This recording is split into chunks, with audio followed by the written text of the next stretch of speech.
64 दिन तक बारात रुकी।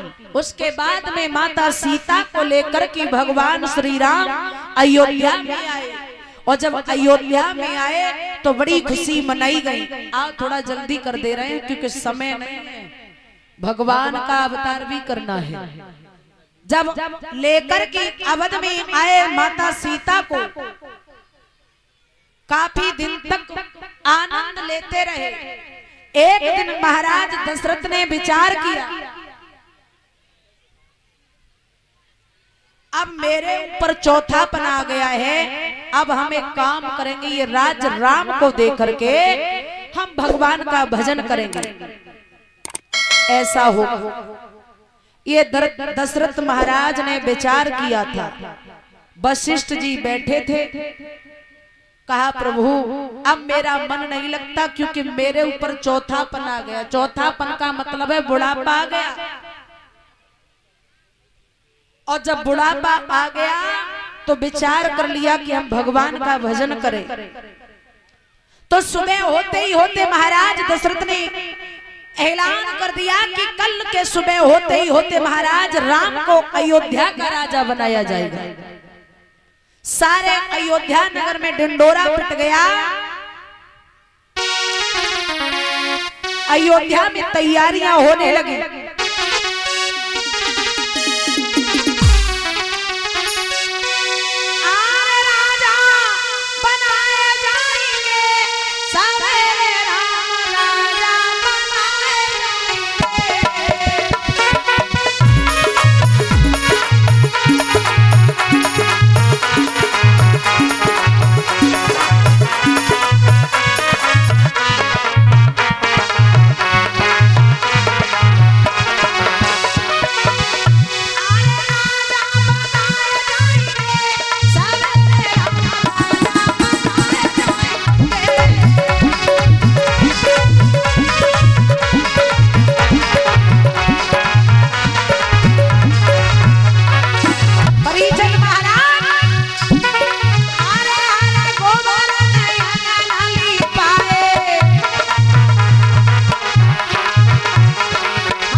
अवध में ढिंडोरा पिट गया।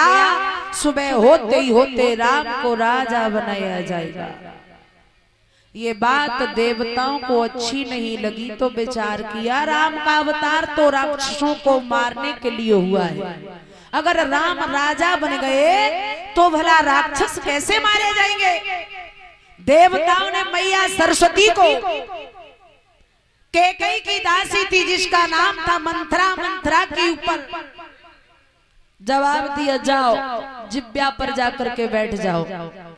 कैकेयी की दासी थी मंथरा, उसकी जिब्या पर मैया सरस्वती का वास हो गया। और जब मैया सरस्वती का वास हो गया, कहने लगी मंथरा सुन नहीं हो मारा नहीं। महाराज बड़े परस्वार्थी हैं। बोले क्यों, तुमसे प्रेम नहीं करते? ऐसी कोई बात नहीं। बोले हाँ ऐसी बात है, अगर तुमसे जरा सो प्रेम करते तो का भरत को ननिहाल से ना बुलाए लेते। कल होते ही होता राम को राजा बनाया जाएगा, क्योंकि महलन की मालिक कौशल्या अब आगे राज्य के मालिक बको लल्ला राम बनेगो और तुम दासी पहले थी और आगे तुम्हें लल्लू दासी बनेगी। है सारी जिंदगी राम तुमने कौशल्या की सेवा की और भरत सारी जिंदगी राम की सेवा करेंगे क्योंकि राजा तो राम होंगे। बुद्धि को पलट दिया और जब बुद्धि को पलट दिया कैकेयी जो थी वो जाकर के कोप भवन में लेट गई, बालों को खोल करके विकराल रूप बनाया है, सारा श्रृंगार बिखेर लिया। महाराज को पता चला कि मेरी एक रानी कोप भवन में लेटी हुई है, तो महाराज कचहरी को बर्खास्त देकर के कोप भवन में आए। कहने लगे कैकेयी तुम क्या तुम्हें खुशी नहीं, कल राम को राजा बनाया जाएगा। तो कहने लगी महाराज जानती हूँ, सब कुछ जानती हूँ और राम को राजा बनाया जाएगा इसलिए तुमने मेरे बेटा भरत को नहीं बुलाया, आप हमसे प्रेम नहीं करते हो। महाराज दशरथ कहने लगे बाबरी भाई का तू मांग ले, जिंदगी में सबसे खुशी वाला दिन आज आया है क्योंकि मेरा बेटा राम राजा होगा। तू आज जो कछु मांगेगी कैकेयी मैं तो सब कछु दूंगा, मांग ले तू का मांगेगी। कैकेयी कहने लगी महाराज पहले हमें वचन दो कि जो हम मांगेंगी तुम लौटोगे तो ना है। महाराज कहने लगे सुन ले कैकेयी,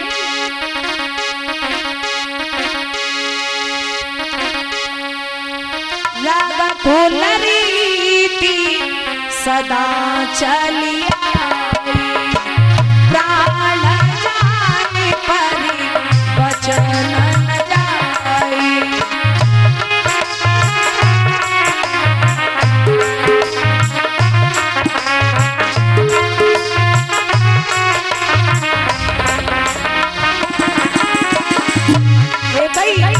तू मांग ले क्या मांगेगी, मैं ये राजा दशरथ तुझे वचन देता है तू जो मांगेगी वही पाएगी।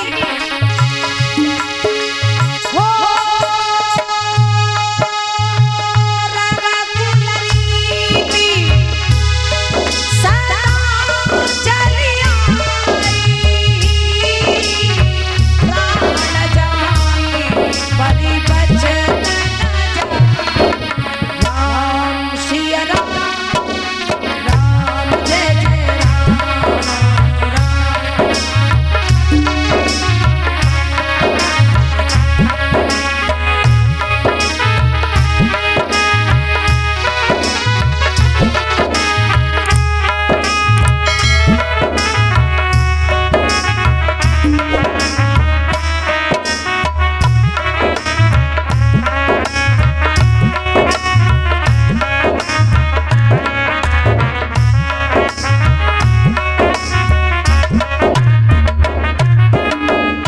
जवाब दिया रग कुल रीति सदा चली आई और प्राण जाए परि वचन न जाए।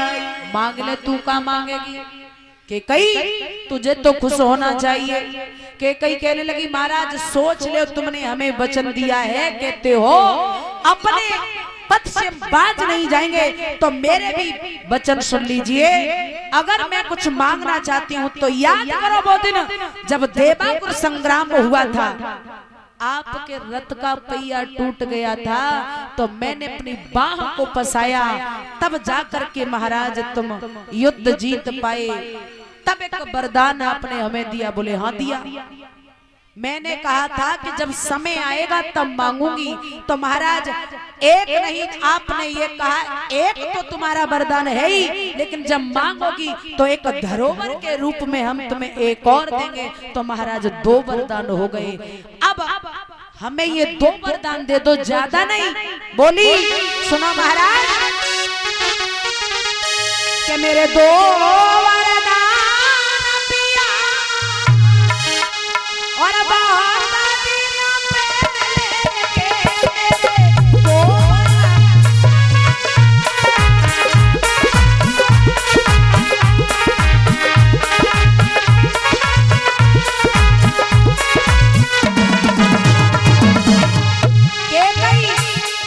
कैकेयी दशरथ जी से वरदान मांग रही, महाराज मेरे दो ही ज्यादा नहीं है।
जवाब दिया तापस बेस विशेष उदासी और 14 वर्ष राम वनवासी।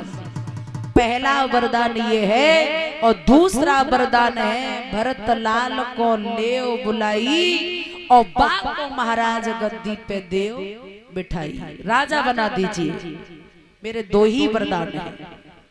दशरथ जी कहने लगे एक वरदान तो ठीक है कि कोई बात नहीं, मैं भरत को राजा बना दूंगा, लेकिन दूसरा वरदान ठीक नहीं कि राम को 14 वर्ष के लिए कैसे भेजूंगा। ये तूने क्या मांग लिया के कई, तूने तो मेरे प्राणों को ही मांग लिया। राम जी का नाम सुनते ही सुनते दशरथ जी बेहोश हो गए। उसी बीच में केकई ने राम को बुलाया। राम कहने लगे ठीक है मां, तू जैसा कहेगी वैसा ही होगा।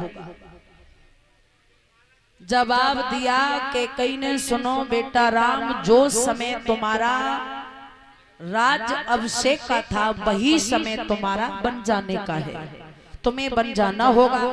राम बड़े प्रसन्न हुए, कहने लगे ठीक है मैया तू चिंता न कर, मैं अवश्य जाऊंगा। माता कौशल्या से आज्ञा ली। मैया केकई ने मुझे वन के लिए पिताजी से 14 वर्ष का वनवास मांगा है, मुझे जाना होगा। ये बात सीता ने सुनी तो रोने लगी, कहने लगी महाराज मैं भी तुम्हारे साथ चलूंगी।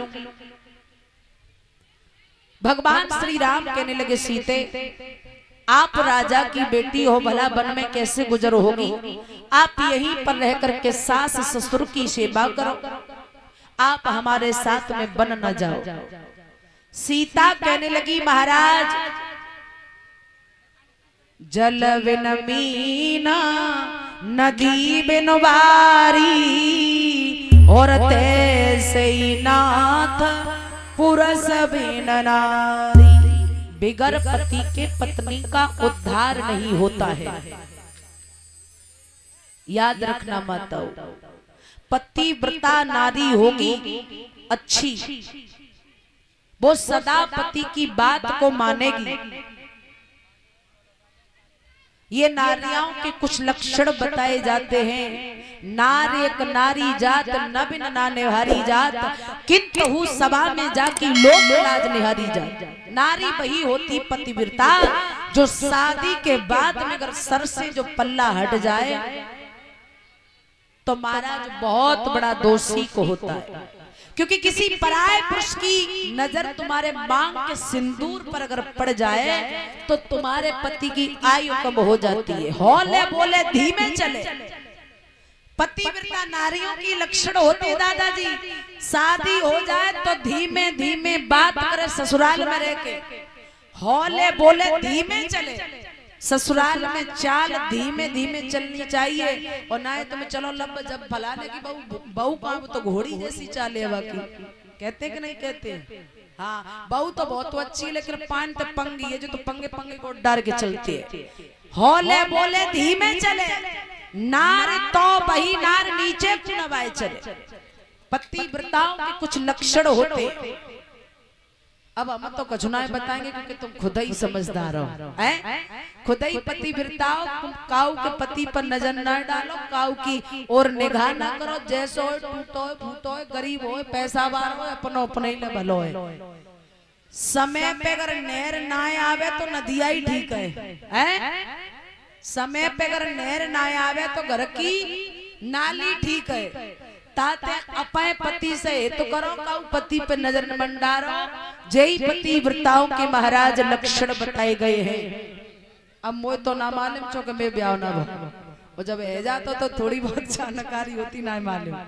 बोलिए सच्चे दरबार की। ऐसा हमारी बड़ी बड़ी माताएं कहती हैं, इसलिए मैं तुम्हें बता रही हूँ। अपने सर को हमेशा ढाक के रखो। एक और तुम्हें हम अकल बताए जाए, वैसे खैर जानते तो सब ही है। कुछ देखा है माता बहना भोजन बनाती हैं, भोजन रोटी सेकती जाई, घे में अगर रेख लग गई तो बात फूक मारती जाई। तो वो फूक मारे में की अच्छी बात थोड़ी ना है। फूक जब मारती हो ना तो आधी लार चली जाती है तुम्हारा थूक, तो बिगड़ गई है कि तो तुम वैसे ही चुपत देती हो। दूसरी बात, रोटी जब करो बेलना वाली तो या तो उठाए के बिलना व परांत में रख दो या फिर भाई चकरा पे रख दो। चौक नीचे तो तुम चप्पल पहले बैठी हो, बेनती जा रही हो, रोटी उठाई बिलना पॉइंट पे गिर गो। वो रोटी नहीं, वो भोजन नहीं होता, वो शुद्ध हो जाता है, उसे खाने से कोई मतलब नहीं है।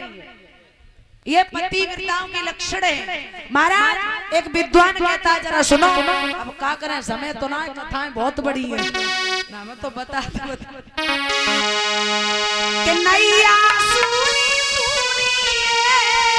शिवा और तुम्हार के बिना और दुल्हन सुनी सुनी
नैया सूनी सूनी है पतवार के बिना और दुल्हन सूनी सूनी है सो भरतार के बिना।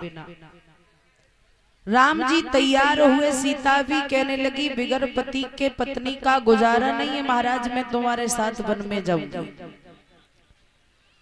महाराज दशरथ की मूर्छा जागी, मंत्री सुमंत को बुलाया, का हाथी घोड़ा सजवाओ, सारे दिन घुमाना लेकिन शाम को राम को लौट करके लाना। राम जी चल दिए, बोले कहां, वनवास के लिए राम ही नहीं बल्कि लक्ष्मण भी तैयार हुए। जब राम घर से चले, ए जी भाइयों जी बजंतरों ने लगे सुको कनला। राम जी जब चले तो सारा अवध रोने लगा है, और जब रोने लगा तो महाराज आगे आगे राम है, पीछे पीछे सारी सेना है, उसके पीछे मैया कौशल्या के कई सुमित्रा, जितने भी अयोध्या के निवासी थे सभी चल करके राम के पीछे पीछे जा रहे हैं। और राम जी जाकर के महाराज गंगा के तट पर पहुंच गए। और जब गंगा के तट पर पहुंचे, राम जी ने एक बात कही, जितने भी अयोध्या के नर नारी हैं वो सब वापस चले जाओ, मैं 14 वर्ष बाद ही लौट करके आऊंगा। परिचय जी, परिचय तो को आता पता ना कौन है, मालूम न है, भाई माया में डूबे। जवाब दिया जितने नर नारी हैं सभी लौट जाओ, सभी लौट जाओ। महाराज उसी समय जितने अयोध्या में नर नारी थे वो सभी लौट गए, और ना तो नर थे ना तो नारी थे, वो वहीं पर खड़े हो गए। राम की ओर निगाह पसारी तो राम ने एक बात कही, ना तो तुम नर हो ना ही नारी हो, आप यहीं पर खड़े रहना 14 वर्ष तक, और जब मैं 14 वर्ष बाद लौट करके आऊंगा तब आकर के तुम्हें दर्शन दूंगा, तब तुम किसी माता बहनाएं के घर में जाकर के बालक जन्म लेगा, आप जाकर उसे लाख की दुआ देना, उसकी सारी इच्छाएं पूर्ण होगी। तो भाई तो देखा होगा जब काऊ के घर में लल्ला पैदा हो तो बेई तो आता है, आते हैं ना, उनका ये नेक होता है, क्योंकि राम ने उन्हें वरदान दिया था। राम ने वरदान दिया, 14 वर्ष बाद जब लौट करके भगवान राम आए, तब आकर के उनके सर पर हाथ रखा था कि तुम भी किसी के सर पर हाथ रखोगे तो तुम्हारी दीर्घ आयु बढ़ेगी। महाराज परीक्षित, समय व्यतीत होता गया। केवट को जवाब दिया, ओरे भैया केवट, हमें पई नाव में बिठाए के उस पार कर दो। केवट ने कहा, प्रभु नाव में तो बिठाऊंगा, लेकिन मेरी एक शर्त है। बोले कौन सी? आपके पहले मैं शरण धुलूंगा, क्योंकि अगर आपने मेरी काठ की नाव, अगर तुमने नाव में पैर रख दिया तो जो तो काठ की नाव एक नारी बन जाएगी, और पहले से मेरे घर में एक नारी, भला मैं दो नारियों को कैसे पालूंगा? इसलिए क्षमा करो प्रभु, हम तुम्हारे पैर धुलेंगे, क्योंकि हम तुम्हारे मर्म को जानते हैं। महाराज परीक्षित राम के पैर धुले। राम ने इशारा कर दिया है,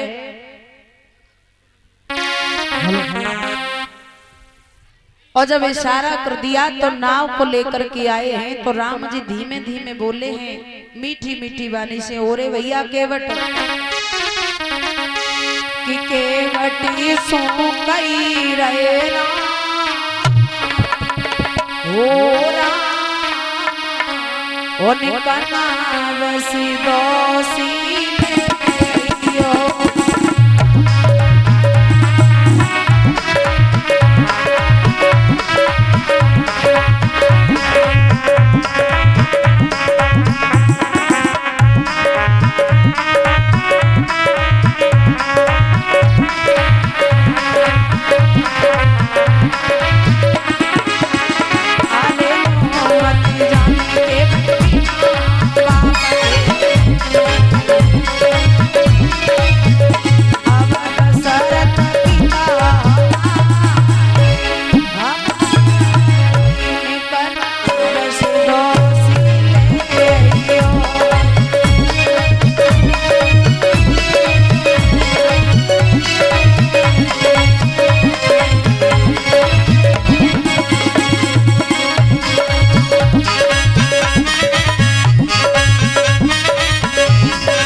महाराज दशरथ के पुत्र राम ने केवट को इशारा कर दिया, अपने नाव में बिठा करके राम को सुपार कर दिया। सीता मन की बात समझ गई, सियहि पिय की जान निहारी, ओ मड़े मुदरी मड़े मुदत उतारी। सीता ने अंगुली से अंगूठी को उतारा और राम को दे दिया। कहा प्रभु ये भेंट में और इस केवट को दे दो। केवट कहने लगा, प्रभु क्षमा करो, हमें उतरे ही नहीं चाहिए। बोले तो आज आपके ऊपर संकट है, तो मैंने अपनी नाव में बिठा करके तुम्हें उस पार कर दिया, और जब मैं तुम्हारे लोक में आऊंगा तो मुझे भव सागर से पार कर देना। भगवान ने आशीर्वाद दिया है, और पंचवटी पर जाकर के तीनों प्राणी ठहर गए। लंका की राजा रावण की बहन, जिसका नाम था शूर्पणखा, भेष बदल करके आई, सीता के ऊपर दौड़ करके भागी। तो राम ने लक्ष्मण को इशारा कर दिया, तो लक्ष्मण ने शूर्पणखा को नकटी बूची बना दिया, नाक कान दोनों काट दिए। वही शूर्पणखा रावण के पास में पहुंच गई। रावण से कहा, भैया राम लक्ष्मण दो भाई, साथ में एक नारी आई, जिसे देखने के लिए मैं गई तो छोटे वाले लक्ष्मण ने मेरे नाक कान दोनों काट दिए। मैंने जाकर खरदूषण को बताया तो उन दोनों तपस्वियों ने खरदूषण तृषा का भी वध कर दिया, उन्हें मार डाला। तो रावण समझ गया खरदूषण मो समबलवंता और मार सके ना बिना भगवंता। मुझे पता चल गया कि भगवान का अवतार हो गया। भाई रावण ने मामा मारीच को बुलाया, इशारा कर दिया सोने के मृग बन जाओ, जाकर के पंचवटी पर तुम घूमो, अगर ऐसा नहीं किया तो हम तुम्हें मार देंगे। मामा मारीच कहता है क्षमा करना, जा दुष्ट के हाथों से मरे ता से बढ़िया राम के हाथों से मर जाएं, कम से कम भगवान के हाथों से मरेंगे तो उद्धार तो हो जाएगा। सोने के मृग बने आकर के पंचवटी पर घूमने लगे हैं। लंका का राजा रावण जो था साधु का भेष बना करके चला और शूर्पणखा से कह रहा है तू चिंता न कर औरी बहना, तेरा अगर बदला मैंने भी नहीं लिया तो भला कौन लेगा। उस सीता को मैंने स्वयंवर में नहीं अपनाया, लेकिन आज उसे लंका की पटरानी बनाऊंगा। बोला है वो रावण चुरा कर जानकी को मैं अभी लंका मिलाता, चुरा कर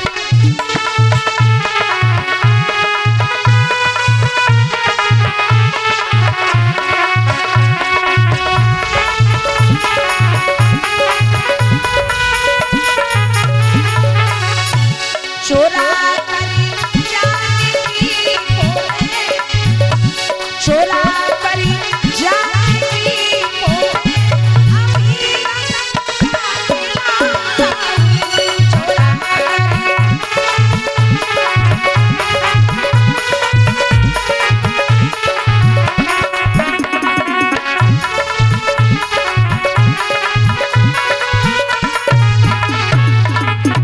जवाब दिया तुम चिंता न करो शूर्पणखा, आप शांत हो जाओ। सीता का हरण करने के लिए रावण आया, क्योंकि सीता ने सोने के मृग को देखा। राम को इशारा किया स्वामी सोने का मृग से ले आओ, हम अपनी पंचवटी कुटिया को सजाएंगे। राम समझ गए जो सोने को मृग नहीं है, जो आपत्ति है, मना किया हम नहीं जाएंगे। सीता नाराज हो गई। बार बार सीता के कहने पर राम जी चले गए, लेकिन लक्ष्मण को छोड़ दिया। भगवान श्री राम ने बाण मारा तो मरते मरते मामा मारीच राम की आवाज में रोने लगा।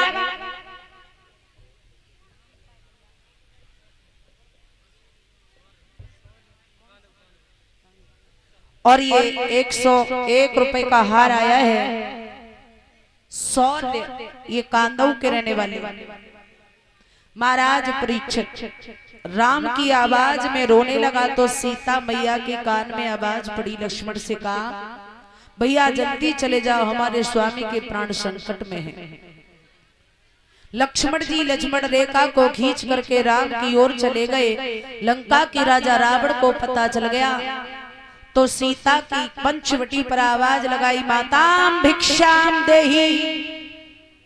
सीता जी बाहर निकल के आई भोजन लेकर के। रावण कहता है हम बंदी हुई भिक्षा नहीं लेंगे, आप बाहर निकल के आओ तो लेंगे। और सीता जी जैसे ही बाहर निकल के आई, रावण ने अपने रूप में आकर के सीता को उठाया, रथ में बिठाया, सीधा लंका के लिए लेके चला। सीता के रोने की आवाज जटायु के कान में पड़ी तो महाराज जब जटायु के कान में पड़ी तो जटायु ने महाराज रक्षा की, लड़ाई करने के लिए तैयार हुए तो रावण ने उनके दोनों पर काट दिए, अंत में घायल कर दिया। जब राम और लक्ष्मण लौट करके आए पंचवटी पर तो सीता नजर नहीं आई। यहाँ पर विद्वान कहते हैं कि हे प्रभु और मधुकर सेनी तुम देखी सीता मृग ने।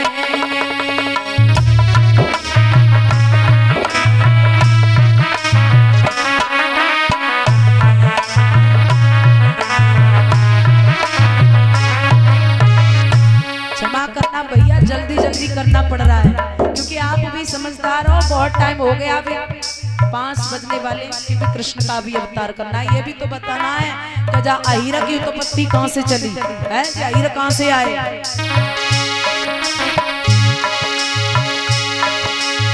हे खा गए मृग मधुकर से तुम देखी सीता राम सिया राम जय राम।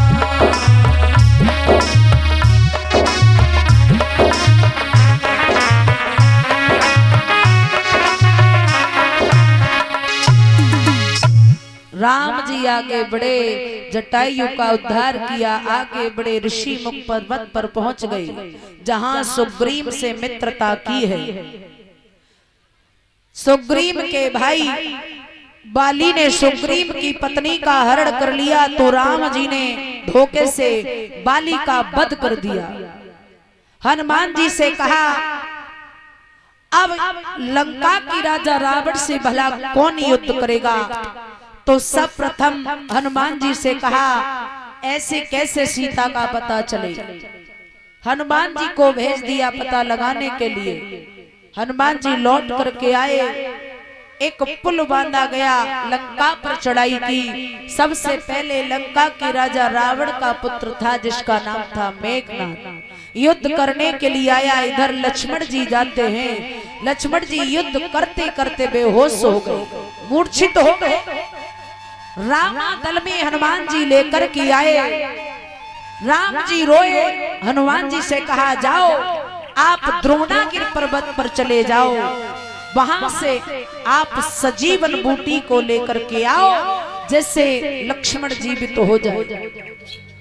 हनुमान जी के द्वारा द्रोणागिरि पर्वत पर हनुमान जी बूटी को लेकर के आए। सुसैन वैद्य ने हनुमान जी के द्वारा लक्ष्मण को जीवित किया है। महाराज युद्ध करते करते प्रतिदिन युद्ध हुआ। एक दिन राम ने जब रावण से युद्ध किया था तो रावण युद्ध में परास्त हो गया। युद्ध करते करते युद्ध में परास्त हो गया तो राम ने बात कही भैया लक्ष्मण बोले हाँ जो रावण है ना ये बहुत बड़ा ज्ञानी है, जैसे कुछ ज्ञान सीख करके आओ। लक्ष्मण जी जाकर के सर की तरफ खड़े हो गए, रावण नहीं बोला। काफी देर तक खड़े रहे और लौट के आए, कहा भैया वो तो कुछ बोलता ही नहीं है। तो जवाब दिया तुम कहाँ खड़े भाई, बोले सर की तरफ। कहा ये गलत है, अगर तुम्हें कुछ सीखना था तो आप पैरों की तरफ खड़े होते, क्योंकि परीक्षित जी प्यासा कुआं के पास में जाता है पानी पीने के लिए, ना कि कुआं घर घर जाए कि तुम पानी पी लो। हमें अगर कुछ सीखना होता है तो हम दूसरे के यहाँ जाते हैं तब हमें कुछ मिलता है। राम गए और रावण के पैरों के तले खड़े हो गए। रावण कहने लगा धन्य हो रावण, लेकिन तुम जी सोचो कि हम बड़े तो तुम बड़े ना हो, हम बड़े। क्यों? मैंने जीते जी अपनी नगरिया में तुम्हें पैर नहीं रखने दिया और मैं जीते जीते तुम्हारी नगरिया में जा रहा हूं। ये बात राम को पता चली तो बड़े शर्मिंदा हुए। पुनः सीता को लेकर के पुनः अयोध्या में आई। जब अयोध्या में आए तो अयोध्या के राजा राम बने। एक दिन की बात राम ने मंत्री से कहा, ओरे भैया मंत्री तू जिद देख के आ जा, अवध में कौन सुखी कौन दुखी, सब कुछ ठीक तो है। तो मंत्री रात में गया, उसने देखा कि एक धोबी अपनी धोबिन को मार रहा था। कहने लगा मैं वो राम नहीं हूं जो सीता रावण के यहाँ पर रही और फिर उसे अपनी पत्नी बना लिया। ये बात राम को पता चली तो बड़ा क्रोध आया। राम ने खुद स्वयं गुप्तचर का रूप धारण करके अपने कानों से सुना ये बात कही, ओ रावण तूने ये, ओरे धोबी तूने ये रावण के राज्य में ये बात कह दी, जब मेरा राज्य द्वापर में आएगा तो अपने हाथों से तेरा वध करूंगा। राम ने सुबह होते ही होते सीता को वनवास कर दिया है। बोलिए वृंदावन बिहारी लाल की। परीक्षित जी कछु समझ में आई? राम ने रावण मारो और